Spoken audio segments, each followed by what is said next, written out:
terrifying thing going on, and that movie was awesome. If you are ever immobile on a couch wallowing in your own pain and suffering, I would really recommend this one. Number 9!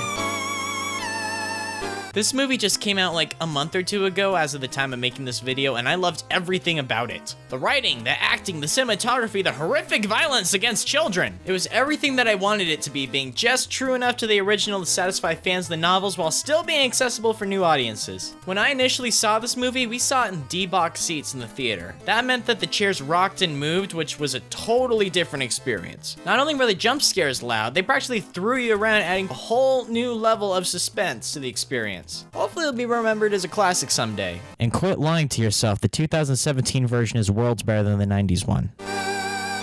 Number 8! Here's a word you don't hear very often, aesthetic. You probably hear that every day if you're an emo kid. This episode looks like Halloween. The sky and the horizon, they're dark, they're pumpkins, they're ghosts, just, oh, this looks so good. SpongeBob is getting spooked nonstop by his friends, from Squidward to Krabs pranking him, to Miss Puff spooking him, to even Patrick freaking him out by accident. He and Patrick come up with some pretty elaborate prank to pull on the Krusty Krab and scare everyone half to death, until Patrick loses control of SpongeBob and exposes his identity. Everybody starts laughing until the real Flying Dutchman appears and expresses how disgusted he is that everyone is exploiting his likeness for cheap Halloween gags and smearing his reputation among other sea creatures. This is oddly relevant right now, whoa. As punishment, the Dutchman threatens to take everyone's souls and then he takes away SpongeBob's costume and then he panics at the sight of SpongeBob's brain. See, he had this weird idea to cut off the sides of his head to make his head more round since, you know, ghost heads are round, and that kind of freaks everyone out in the room. So why should you watch this despite the fact that I just told you the entire episode? Simple. The artwork is outstanding. I love how much this looks and I love how it plays out. It's simple, it's fun, it's ironic, and it's spooky, and it's everything that I want from a Halloween special. It's radical.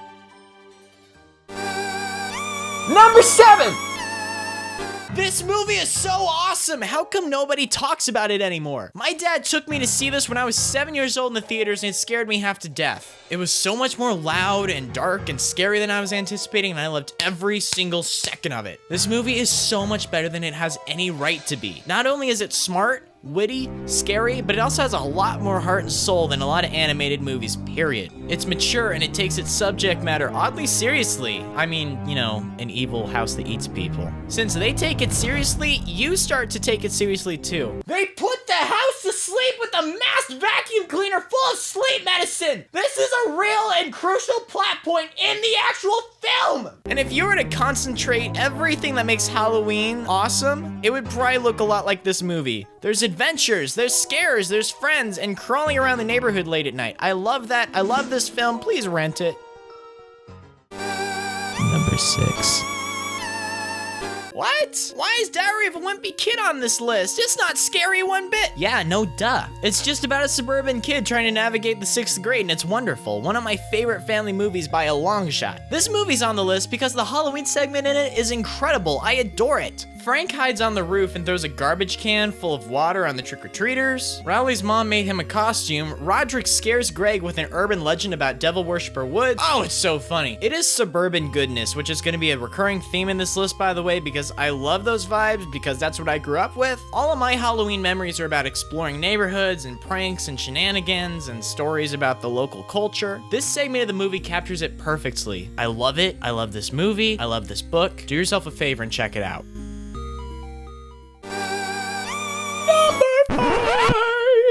There's no way that's gonna make it in the final cut of the video. I love the Garfield TV specials. I love the Garfield and Friends series. This is not real Garfield, mind you. This is. Whenever I'm babysitting some kiddos, I bring over all of my Garfield DVDs, and I found myself laughing a lot harder than they do because these are still hilarious. They are worlds better than the comics. What's really cool about Garfield's Halloween Adventure is that it lives up to its name. It's divided into 3 segments. The first is about Garfield, the second is about Halloween shenanigans, and the final one feels like a legitimate adventure. Garfield's Halloween Adventure. Oh, I get it. Garfield wakes up on Halloween to discover that he can go trick-or-treating and score some candy. He throws together a pirate costume and takes on the neighborhood. When he decides to travel down the river and stop by some more houses, he and Odie lose their way and they end up being left behind on a cursed island. By the way, this old guy was like the scariest thing ever as a kid. Ah, this is more like it. Remember that comment about suburban goodness I made like 3 seconds ago? That's still relevant. This looks wonderful, and it has like a great pumpkin vibe about it. It's great, and it's one of my all-time favorites. Number 4! Do you remember Alvin and the Chipmunks? Not this, but this! This is real Alvin and the Chipmunks, and I love these. These were so much fun as a kid, and Alvin and the Chipmunks Meet the Wolfman was like my favorite Chipmunks movie. My favorite genre in film has to be called 80s Strange Invaders. I just made that up right now. Neighborhood kids band together in a small town and deal with an alien or a monster or some other villain. Movies like Goonies, Super 8, Stranger Things, Gremlins, The Monster Squad, E.T., Midnight Special, just, such good movies. It's like a weirdly specific classification, but like, it totally exists. These movies are a lot of fun because they remind me of being a kid again. And there's always an even mix of action, effects, and spooks too. I think that's why I enjoyed 2017's It so much. That counts as like an 80s Strange Invader movie, by the way. Alvin and the Chipmunks Meet the Wolfman is kind of like a Strange Invaders film in a way. It's packed to the brim with a lot of adventure, silly October vibes, and just, heck, it's so nostalgic. Like, the Wolfman moves next door, that's awesome. And now Theodore's a werewolf? What? Alright, so if he's like half human, half chipmunk, half werewolf, that's 150% what the heck, dude.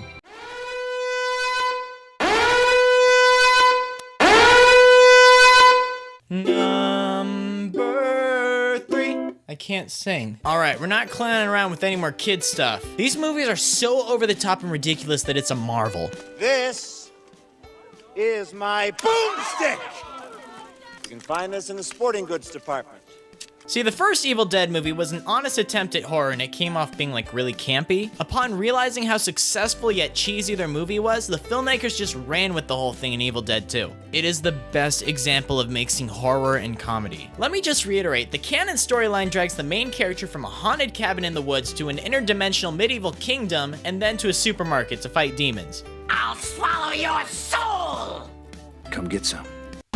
This movie is so good! The remake was a bit controversial because it didn't have any of the comedy elements that made the original so iconic. However, they went completely overboard with the graphic and disturbing effects. I thought it was an excellent homage to the originals and a super radical post-credit scene too, if you haven't ever seen that. My little brother considered himself like a horror movie expert until I showed him this movie and he tapped out. He could not handle it. Although he has since been able to finish it, so I mean, in case he's watching it. Ash vs. the Evil Dead, it's alright. It's not nearly as groovy as the originals. Seem to be in the minority with this. They're still fun to watch. I tore through the first season in like a day. It just felt too much like a cable horror series. I don't know, maybe it's just me. But if I ever have a friend staying the night, I always pull out the Evil Dead films on VHS. These are like a sleepover staple from my childhood, and I still rip them out every summer, and I love them.